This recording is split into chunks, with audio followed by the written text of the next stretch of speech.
El Ministerio Internacional Nueva Vida en Cristo presenta Momentos de Reflexión, un mensaje para su vida diaria, con el pastor Misael Ocampo Rivera. Bienvenidos. Hola amigos, cordialísimo saludo, bienvenidos a la reflexión en el día de hoy. Permítame preguntarle cómo le han parecido estas reflexiones acerca del libro de Apocalipsis. Yo sé que hay personas para quienes esto es completamente nuevo, novedísimo, nunca antes lo habían escuchado, no lo habían oído, no lo habían leído, no habían tenido interés en ello. Sí, tenían interés en su religión, en su fe, en sus prácticas. Otros seguramente fueron indiferentes. Les ha ido bien en la vida, han trabajado, han logrado todo lo que han querido, así que están cómodos esperando el tiempo y el tiempo seguramente que llegue el momento de irse a descansar a la tumba. Pero antes de pensar en ir a descansar a la tumba, porque ahí no nos quedaremos, hay que pensar sobre la eternidad de nosotros como seres humanos. Y qué gracia y qué misericordia de Dios, en la medida que a través del apóstol Juan y a través del libro de Apocalipsis nos revela la película completa desde el principio hasta el fin. Así que en Génesis se habla acerca del origen del mundo y del origen de las civilizaciones humanas en el mundo. Y en Apocalipsis se habla de cómo será el fin de este mundo, de cómo será el fin de las personas, de cómo será el fin de los imperios, de los gobiernos, de los gobernantes, de todos aquellos que se han creído amos y señores de sus países, de sus naciones, de sus imperios. Basta solamente con mirar la historia y darnos cuenta cómo terminaron cada uno de ellos y dónde quedó su gloria. Gloria por la que lucharon, por la que mataron, por la que destruyeron, por la que hicieron tantas cosas en el mundo. ¿Y dónde están hoy? ¿Qué ha pasado? Sus restos reposan en la tumba y sus hazañas reposan en los libros de historia. Y se convierten entonces en dichos, en lecciones, en clases magistrales que son dadas a las generaciones, generación tras generación, escuchando la historia de un Simón Bolívar, de un Hitler, de un faraón, de un Poncio Pilato, de un Augusto César, de un Carlomagno, de todos estos personajes que hicieron historia. Y también si nos vamos al campo religioso, entonces a conocer la historia y la vida de los que han sido los papas, la vida y de la historia de los quienes han sido los presidentes de los concilios, la vida y la historia de un gran reformador como Martín Lutero, como Juan Calvino, como Juan Nos, y todos esos hombres que se atrevieron a pensar de manera diferente. Es que quienes piensan de manera diferente son vistos como personas raras, como personas que no encajan. Por eso estas reflexiones nos llevan a pensar a nosotros, para que seamos personas diferentes del común. No sigamos como todos los demás, en la rutina del día a día. Levántate, date una ducha, lee el periódico, fúmate un cigarrillo, tómate un tinto y sal a tu oficina, a tu trabajo, lo que seas. Y si no eres cristiano, ¿no? Y si eres cristiano, entonces levántate, haz una oración, lee un versículo a la carrera, tómate un tinto, tómate un jugo. Bueno, obviamente antes te duchas, haces tu higiene, luego te desayunas y te vas al trabajo, como todos los demás mortales. Regresas, almuerzas, descansas un poco, te ves unas noticias, te entretienes un poco. Si en la tarde hay libre porque hay un programa muy especial, lo que sea, o es un festivo, entonces o juega tu selección, entonces a verte el partido, por la noche lees un versículo, haces una breve oración y a dormir tranquilo. Y así van pasando los días. Tenemos que romper esa rutina, ir un poco más allá, ser diferentes. El mundo está necesitando gente atrevida, gente que se atreva a romper. ¿A romper con qué? Con la monotonía. A romper con esas reglas preestablecidas, a ser capaz de ir más allá, más allá. Todo lo que hoy tenemos, todo lo que se ha construido y lo que se ha logrado en el mundo hoy, es gracias a aquellos hombres y aquellas mujeres que han sido capaces de salir del promedio, que han sobresalido, y no precisamente por ser más inteligentes, tal vez, sino por ser más atrevidos, por ser menos conformistas. Y creo que eso es lo que vale la pena que nosotros entendamos a través de estas reflexiones. ser más atrevidos. Atrévete a reflexionar sobre tu fe, sobre tu religión, sobre tus actos de fe, sobre tus actos como persona. Atrévete a reflexionar sobre ello.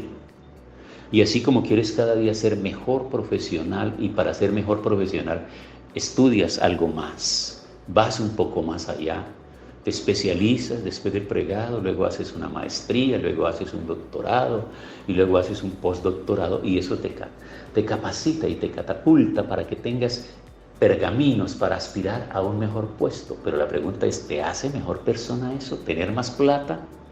¿Tener más títulos? ¿Tener más honores? ¿Te hace mejor persona? ¿O lo que te hará una mejor persona es que tengas no un concepto equivocado de ti mismo? No que tengas una idea, que te hayas editado a ti mismo de una manera equivocada, porque tú y solamente tú sabes cómo eres.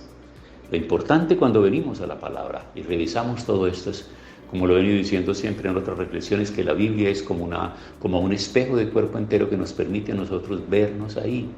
Entonces, cuando entramos en esta palabra y vemos esta realidad, quedamos descubiertos, quedamos desnudos.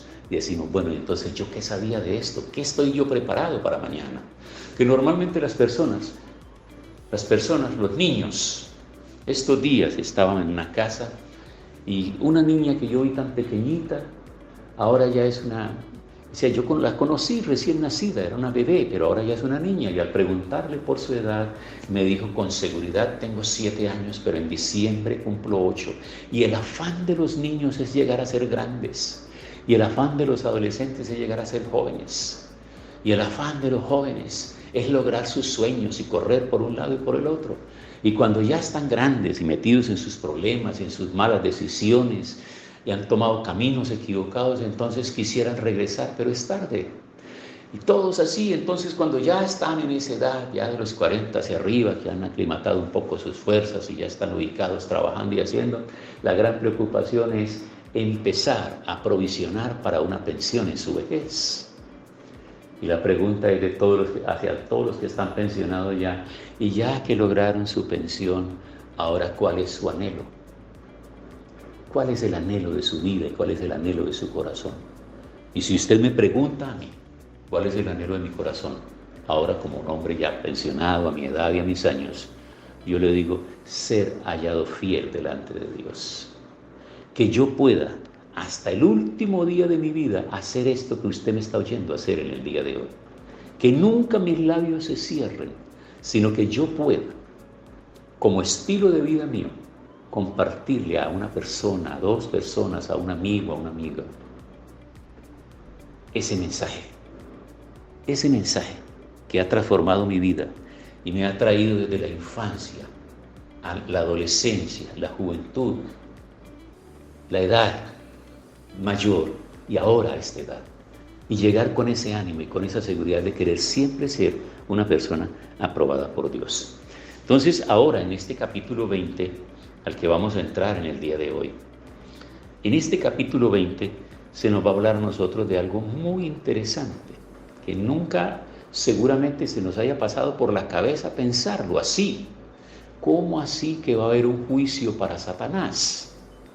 En la tierra todos entendemos de juicios, todos entendemos de leyes, que hay leyes, las leyes de las naciones, las leyes de los países, los códigos, código civil, código penal, código de comercio, todos los códigos posibles, y que las personas que infringen las leyes les son aplicadas precisamente las leyes estipuladas en los códigos. Pues entonces, como Satanás desde que fue expulsado del cielo, cayó a la tierra para hacer solo desastres y se elaboró un proyecto que Juan dice por allá en el Evangelio de Juan, que Satanás vino, que el maligno, que el enemigo vino para matar, para robar y para destruir. Así que este capítulo 20, estoy haciendo este preámbulo porque en la próxima reflexión miraremos, este capítulo 20 de Apocalipsis nos va a hablar nosotros acerca de lo que va a pasar con Satanás. Va a tener un final, va a llegar un momento y un punto. Y esto es a veces como un conflicto teológico, que uno se pregunta si Dios es todopoderoso y Dios expulsó del cielo a Satanás, ¿por qué le ha permitido que se adueñe del mundo y destruya todo y haga todo? porque todo lo que vaya en contra de Dios tiene un origen, tiene una mente, tiene alguien que ha hablado al corazón y que ha inspirado la mente de esos hombres y de esas mujeres para hacer esas cosas que vayan en contra de Dios. Entonces, con esta expectativa en mente, entraremos en la próxima reflexión para ver lo que significa lo que va a suceder con Satanás. Porque dice en ese capítulo 20, Satanás será atado por 1000 años. Estamos hablando de un milenio. Por 1000 años atado. ¿Y qué va a pasar durante los 1000 años que Satanás está atado? Son preguntas que vamos a pensar ahora. Bueno, entonces si Satanás está atado y queda completamente imposibilitado, entonces ¿qué va a pasar en el mundo? ¿Qué va a pasar con los seguidores? ¿Qué va a pasar con los hechiceros? ¿Qué va a pasar con los brujos? ¿Qué va a pasar con los religiosos falsos? ¿Qué va a pasar con todos aquellos viciosos? ¿Qué va a pasar con todos aquellos que idean cosas raras que van contra Dios y contra la palabra de Dios, contra la moral, contra la ley de Dios? ¿Qué va a pasar con todos ellos? En la próxima reflexión, cuando leamos el capítulo 20, nos vamos a dar cuenta qué va a suceder, porque son preguntas que nos surgen siempre, ¿verdad?